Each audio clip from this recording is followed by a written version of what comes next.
আজকের এই বিশেষ পলিসি বিশ্লেষণে সবাইকে স্বাগত জানাচ্ছি। আচ্ছা, মুন্সি এইচআর সলিউশনস আর সাবলাইম ফ্যাসিলিটিজ ম্যানেজমেন্টের এইচআর পলিসিগুলো কি বেশ জটিল মনে হয়? চলুন আজ আমরা এই ভারী আর কাঠখোট্টা মানবসম্পদ নীতিমালার একেবারে গভীরে প্রবেশ করি।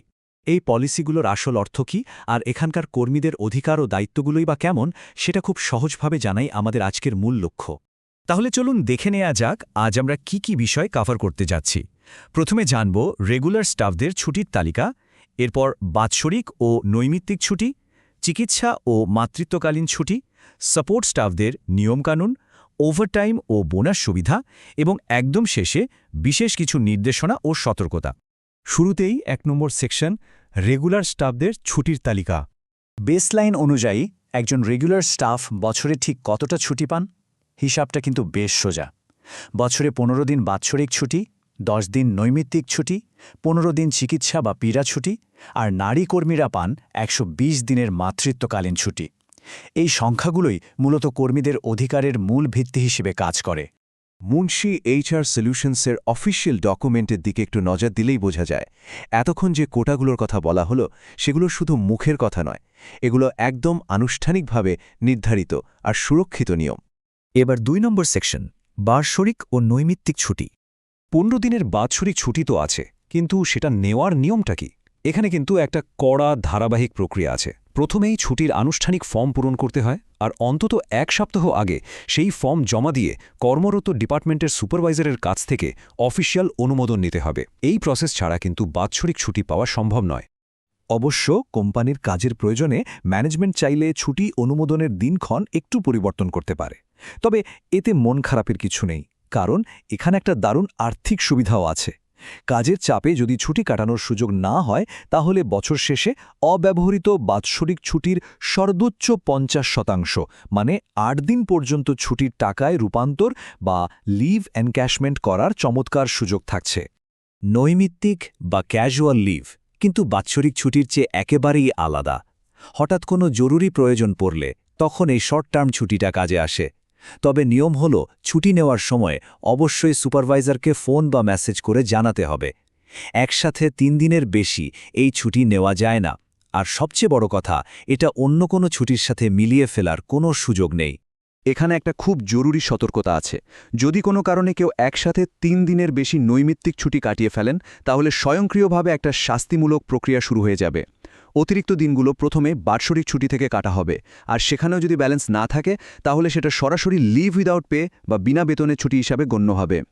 ৩ নম্বর সেকশন, চিকিৎসা ও মাতৃত্বকালীন ছুটি।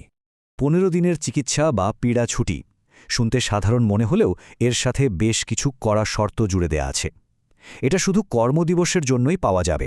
সাপ্তাহিক বা বাৎসরিক ছুটির আগে পরে মিলিয়ে নেওয়ার কোনো সুযোগ নেই। অসুস্থ অবস্থায় সুপারভাইজারের সাথে যোগাযোগ রাখাটা বাধ্যতামূলক।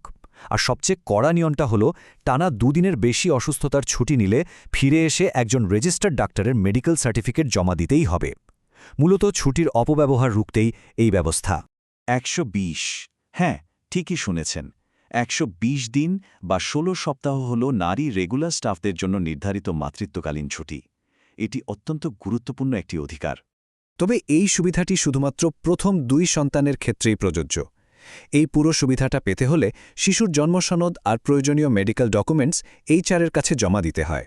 সবচেয়ে দারুণ ব্যাপার হল, প্রয়োজন অনুযায়ী একজন মা চাইলে এই ১২০ দিন সন্তান জন্মের আগে এবং পরে নিজের মতো করে ভাগ করে নিতে পারবেন। ৪ নম্বর সেকশন, সাপোর্ট স্টাফদের ছুটির নিয়ম। রেগুলার আর সাপোর্ট স্টাফদের ছুটির সুবিধার পার্থক্যটা এখানে একদম দিনের আলোর মতো পরিষ্কার। রেগুলার স্টাফরা যেখানে এত ধরনের ছুটির সুবিধা পাচ্ছেন, সেখানে সাপোর্ট স্টাফরা শুধুমাত্র সাপ্তাহিক এবং কোম্পানি নির্ধারিত ছুটির দিনগুলোতেই ছুটি কাটাতে পারবেন। এর বাইরে কোনো কারণে কর্মস্থলে উপস্থিত না থাকলে সরাসরি বেতন কাটা যাবে।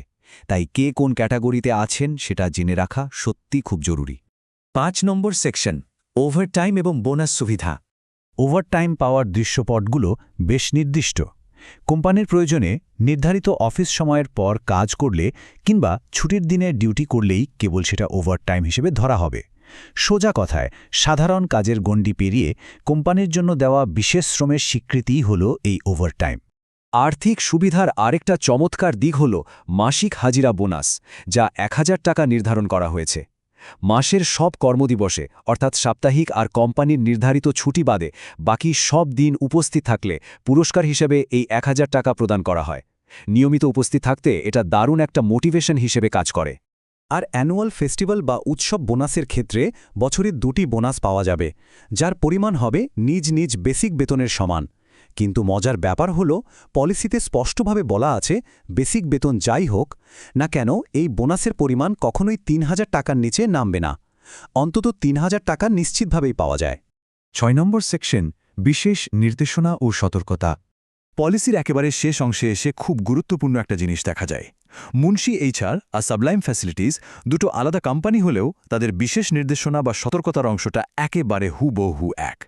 যে সাবসিডিয়ারিতে কাজ করা হোক না কেন, নিয়মভঙ্গের শাস্তি সবার জন্যই সমান। পলিসির এই জায়গাটা একটু মন দিয়ে শোনা দরকার। এখানে পরিষ্কার বলা আছে, কোনো রেগুলার কিংবা সাপোর্ট স্টাফ কর্তৃপক্ষের বিনা অনুমতিতে পরপর 5 দিন কর্মস্থলে অনুপস্থিত থাকলে তাহার বিরুদ্ধে বাংলাদেশ শ্রম আইন অনুযায়ী ব্যবস্থা নেওয়া হবে। বুঝতে পারছেন ব্যাপারটা? বিনা অনুমতিতে অনুপস্থিতির মানে শুধু বেতন কাটা নয়, এর পরিণতি সরাসরি কঠোর আইনি পদক্ষেপ পর্যন্ত গড়াতে পারে। তাহলে এত সব নিয়মকানুন আর কঠোর পরিণতির কথা জানার পর একটা প্রশ্ন কিন্তু থেকেই যায়।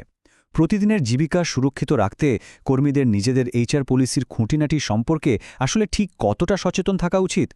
আজ এই পর্যন্তই। এই বিশ্লেষণমূলক আলোচনাটি কর্মক্ষেত্রের নিয়মকানুনগুলো বুঝতে আরেকটু সাহায্য করবে বলেই আমাদের বিশ্বাস।